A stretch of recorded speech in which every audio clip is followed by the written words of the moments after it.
টানা 12 ঘন্টার ভোট গণনার পর এলো ফল। বাংলাদেশ চলচ্চিত্র শিল্পী সমিতির নতুন সভাপতি মিশা সওদাগর ও সাধারণ সম্পাদক মনোয়ার হোসেন ডিপজল শুক্রবার 19 এপ্রিল সন্ধ্যা 6:30টায় ভোট গ্রহণের পর আজ ভোর 6:45 ফল প্রকাশ করেন নির্বাচনের প্রধান কমিশনার খোরশেদ আলম খসরু। 2024-26 মেয়াদের এই নির্বাচনে মিশা সওদাগর পেয়েছেন 265 ভোট। নিকটতম মাহমুদ কলি 170 ভোট পেয়ে পরাজিত হয়েছেন।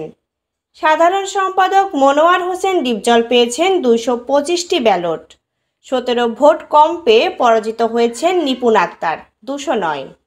তাৎক্ষণিক প্রতিক্রিয়ায় ডিপজল সবার সঙ্গে কাঁধে কাঁধ মিলিয়ে কাজ করার প্রত্যয় ব্যক্ত করেন। বলেন, আমরা সবাই একসঙ্গে কাজ করব, এখানে কোনো ভেদাভেদ নেই। প্রধান কমিশনারের ঘোষণা অনুযায়ী সহসভাপতি পদে জয়ী হয়েছেন DA Tayeb 234টি vote oh Masum Parvez Rubel 231, সহ সাধারণ সম্পাদক আরমান 237, সাংগঠনিক সম্পাদক জয় চৌধুরী 255, আন্তর্জাতিক বিষয়ক সম্পাদক আলেকজান্ডার বো 296, দপ্তর ও প্রচার সম্পাদক জ্যাকি আলমগীর 245, সংস্কৃতি ও ক্রীড়া সম্পাদক মামুনুর হাসান ইমন 235 ও কোষাধ্যক্ষ পদপ্রার্থী কমল 231।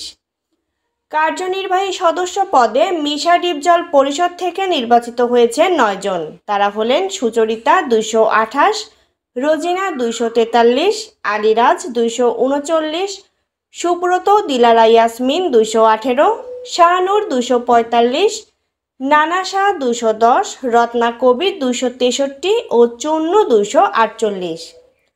কলি নিপুণ পরিষদ থেকে নির্বাচিত হয়েছেন রিয়ানা পারভিন পলি 220 ও সনি রহমান 230।